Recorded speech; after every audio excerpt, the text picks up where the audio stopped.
চিংড়ি মাছ দিয়ে একটা মজার আইটেম বানানোর জন্য আমি এখানে কয়েকটা চিংড়ি মাছ নিয়েছি। এই চিংড়ি মাছটাকে আমি সুন্দর করে পরিষ্কার করে ধুয়ে তারপর এটাকে কেটে ভিতরে যে রগ থাকে সব পরিষ্কার করে নিয়েছি, শুধু আমি এই লেজের অংশটুকু রেখে দিয়েছি।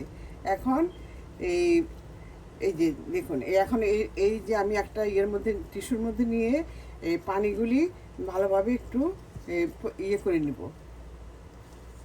এই যে টিস্যু দিয়ে এই পানিগুলি এইভাবে চেপে চেপে পানিগুলি আমি একটু সরিয়ে ইয়ে করে নিব, যেন একটু ড্রাই মানে শুকিয়ে যায়।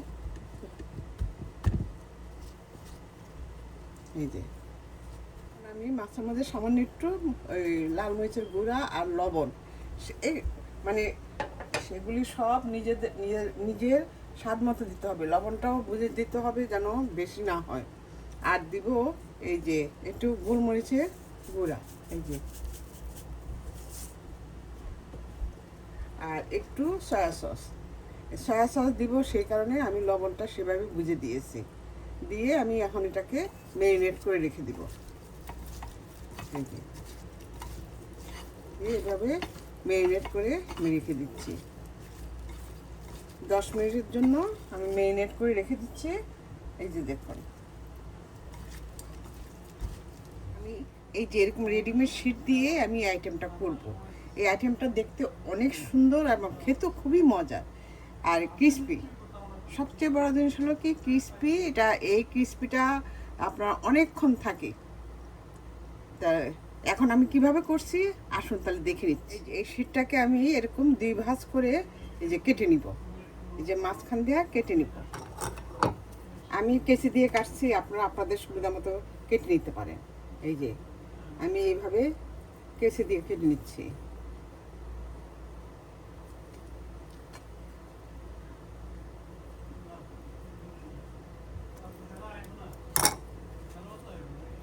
এখন এটাকে আমি 2 ভাগে এভাবে ভাঁজ করে নিব। এই যে এইভাবে ভাঁজ করে নিব, করে তারপরে আবার এইভাবে মাঝখানে একটা ভাঁজ দিয়ে নিব। দিয়ে আমি এটাকে এই যে দেখুন কেচির সাহায্যে এইভাবে কেটে নিব।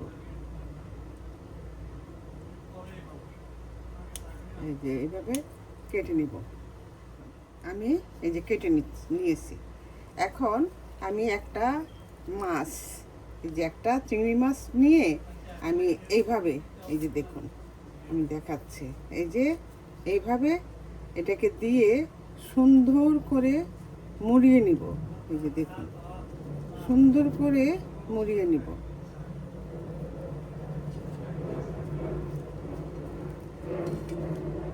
এই যে দেখুন এইভাবে সুন্দর করে মুড়িয়ে নিচ্ছি। যদি চিংড়ি মাছ বড় হয় তাহলে হয়তো একটা ইয়েতে হবে না, 2টা লাগবে আর 1.5টা লাগবে। এই যে দেখুন এভাবে আমি মুড়িয়ে নিচ্ছি। নিয়ে একদম লাস্ট মাথায় একটু এই যে আমি এই ময়দা দিয়ে একটা এই আঠার মতো তৈরি করে নিয়েছি। এখন এটা এভাবে লাগিয়ে দিব। এই যে এই যে দেখুন লাগিয়ে দিয়েছি। আর এখানে আমি আগে থেকে কেটে নিয়েছিলাম এই যে অর্ধেকটা অর্ধেকটা আমি এখন এভাবে লাগিয়ে দিচ্ছি। এখানে একটু আঠা লাগিয়ে নিচ্ছি। এই যে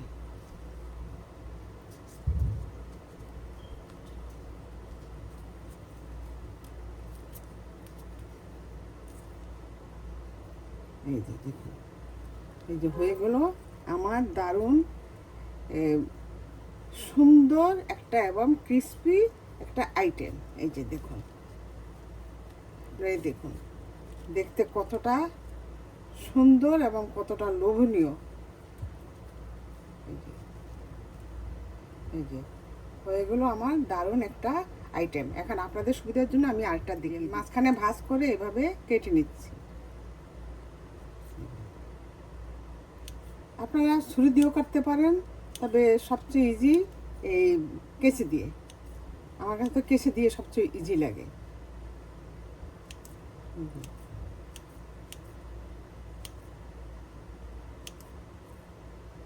এই যে হয়ে গেল আমার, এই যে দেখুন এগুলো আমার একটা এই যে আমি আপনাদের সুবিধার জন্য আরেকটা দেখে নিচ্ছি।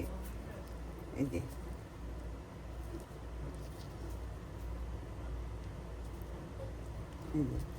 এইভাবে করে সুন্দরভাবে মুড়িয়ে নিতে হবে। এই যে দেখুন, ভালো করে খেয়াল করবেন কিভাবে মোড়াচ্ছে।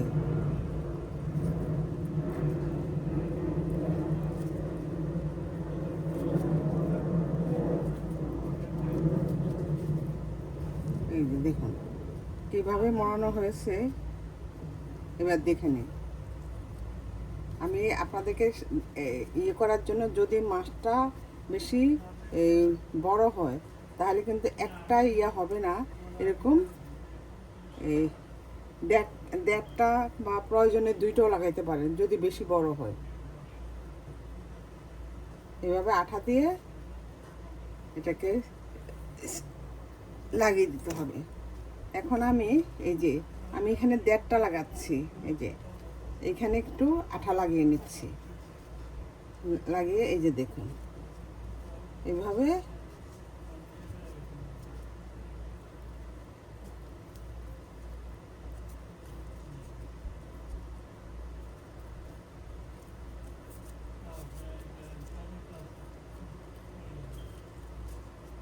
এই যে হয়ে গেল আমার আরেকটা আইটেম। এই একই সিস্টেমে আমি সবগুলি বানিয়ে নিচ্ছি। এই যে হয়ে গেল আমার দারুণ মজার এই চিংড়ি মাছ দিয়ে এই আইটেমটা। এটা দেখতে যেমন সুন্দর, খেতেও কিন্তু অসাধারণ। এই আইটেমটা আপনারা চাইলে যদি সংরক্ষণ করতে চান তাহলে এইভাবেই একটা বক্সে করে ডিপে রেখে দিবেন, তাহলে যখন মন চাবে তখনই বের করে খেতে পারবেন। আর এই আইটেমটা খুবই সুস্বাদু এবং দেখতে যেমন সুন্দর, খেতেও তেমনি অসাধারণ। তো এখন আমি এই আইটেমটা ভাজবো। আবার যারা এয়ার ফ্রায়ারে করতে চান ওরা হালকা একটু ভেজে এটা ডিপে রেখে দিবেন, তারপর বের করে করে এয়ার ফ্রায়ারে বাকিটা করে নেবেন। তাহলে আসুন এবার আমি এটা কিভাবে ভাজবো একটু দেখে নেওয়া যাক। ভাজার জন্য এখানে আমি একটা কড়াই বসিয়ে দিয়েছি। এখন আমি এই যে একটা একটা করে ভেজে নিব।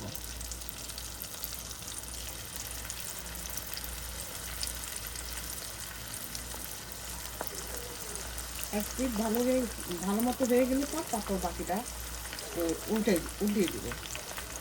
এই যে দেখুন এই আইটেম দেখতে কতটা সুন্দর আপনারা নিজেরাই দেখে বুঝতে পারছেন।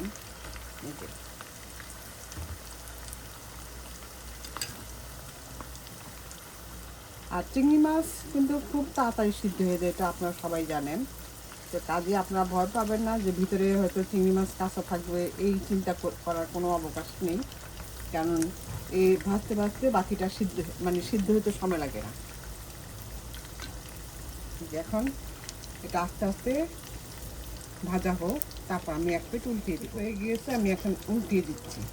আর আগুন কিন্তু খুব বেশি বাড়িয়ে দিবেন না, তাহলে কিন্তু উপরে পুড়ে যাবে, ভিতরে কিন্তু এই চিংড়ি মাছটা হবে না।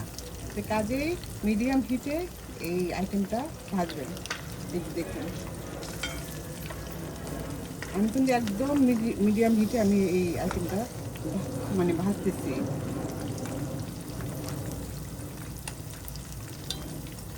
আর এটা যখন এই চিংড়ি মাছটাকে যখন এই শীতটা দিয়ে করবেন, মানে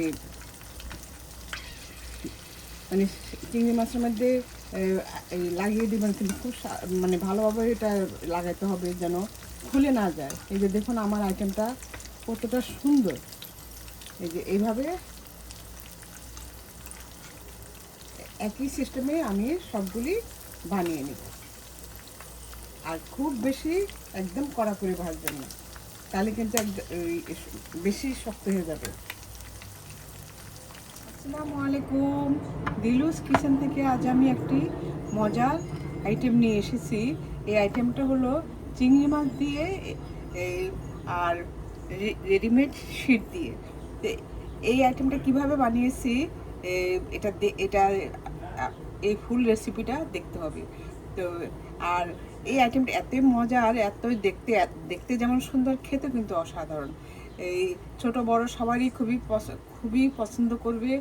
আর আপনাদের মেহমান আপ্যায়নে যদি এই আইটেমটা দেন, সবাই দেখে বলবে কি ওয়াও, এত মজার, এত সুন্দর এই আইটেমটা দেখতে, মানে ওরা সবাই পছন্দ করে খাবে।